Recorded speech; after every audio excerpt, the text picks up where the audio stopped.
আসসালামু আলাইকুম। চাকরি হারানোর পর আপনার করণীয় কী? চাকরি চলে গেলে কী করতে হবে এটা না জানার কারণে অনেকেই হারানো চাকরি আর ফেরত পান না। তাই চাকরি চলে যাওয়ার সাথে সাথে আপনি যদি সঠিক পদক্ষেপ নিতে পারেন, তাহলে আপনি আপনার হারানো চাকরি ফিরে পেতে পারেন। চাকরি থেকে বরখাস্ত হওয়া কিংবা কোনো শাস্তিমূলক ব্যবস্থার সম্মুখীন হওয়ার সাথে সাথে আপনাকে জানতে হবে আপনার করণীয় কী। আপনাকে আপিল করতে হবে নাকি কোনো আদালতের দ্বারস্থ হতে হবে? নিম্ন আদালতে যেতে হবে নাকি উচ্চ আদালতে যেতে হবে? আপনাকে কী ধরনের মামলা করতে হবে কিংবা কী ধরনের মামলা করলে আপনি চাকরি ফিরে পেতে পারেন?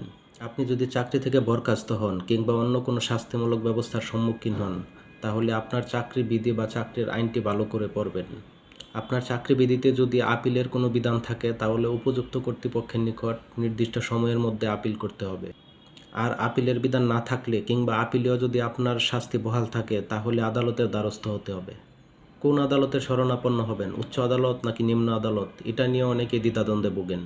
সঠিক আদালতে সঠিক সময়ে মামলা করতে না পারলে অনেক সময় ভালো মামলাও হেরে যেতে হয়। তাই সঠিক আদালতে মামলা দায়ের করাটাও গুরুত্বপূর্ণ।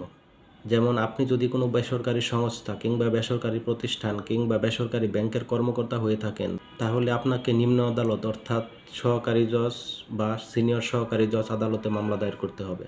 আর আপনি যদি কোনো সরকারি কর্মকর্তা হন কিংবা সরকারি কোনো প্রতিষ্ঠানে কর্মরত থাকেন, যেমন Bangladesh bank, Sonali bank, Grameen bank, Krishi bank, Karmasangsthan bank, Rajshahi Krishi Unnayan bank, Probashi Kalyan bank, BDBL, BHBFC, investment corporation Bangladesh, civil aviation authority, এ ধরনের কোনো প্রতিষ্ঠানের এমপ্লয়ি হয়ে থাকলে আপনাকে ঊর্ধ্বতন কর্তৃপক্ষের নিকট প্রথমে আপিল করতে হবে। আপনার আপিলটি 2 মাসের মধ্যে নিষ্পত্তির বিধান রয়েছে। যদি 2 মাসের মধ্যে নিষ্পত্তি না করে, তাহলে ধরে নিতে হবে আপনার আপিলটি নামঞ্জুর হয়েছে। সেক্ষেত্রে প্রশাসনিক ট্রাইব্যুনালে আপনাকে মামলা দায়ের করতে হবে। আপিল নিষ্পত্তি বা নামঞ্জুরের তারিখ থেকে 6 মাসের মধ্যে প্রশাসনিক ট্রাইব্যুনালে মামলা দায়ের করতে হবে। এক্ষেত্রে খুবই সতর্ক থাকতে হবে এবং দেরি করা যাবে না। কারণ আপিল নিষ্পত্তি বা নামঞ্জুর থেকে 6 মাসের মধ্যে প্রশাসনিক ট্রাইব্যুনালে মামলা দায়ের না করলে সে মামলা খারিজ হয়ে যাবে। এছাড়া বিশেষ আইন দ্বারা গঠিত প্রতিষ্ঠান বা স্ট্যাটিউটরি বডির কর্মকর্তার ক্ষেত্রে রিট পিটিশন দায়ের করতে হবে। যেমন বাংলাদেশের সকল পাবলিক বিশ্ববিদ্যালয় স্ট্যাটিউটরি ল দ্বারা গঠিত। তাই পাবলিক বিশ্ববিদ্যালয়ের শিক্ষক ও এমপ্লয়িদের হাইকোর্ট ডিভিশনে রিট পিটিশন দায়ের করতে হয়।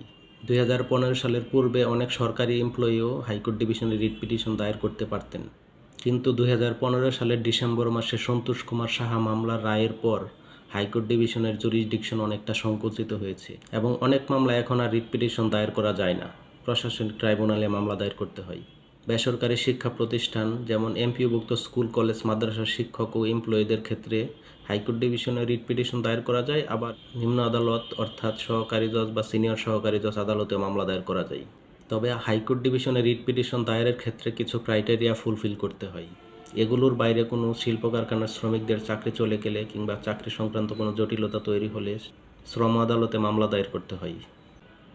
চাকরি চলে গেলে অবহেলা না করে দ্রুত পদক্ষেপ নিতে হবে। আপনি যদি নির্দোষ হয়ে থাকেন, আশা করি অবশ্যই ন্যায় বিচার পাবেন।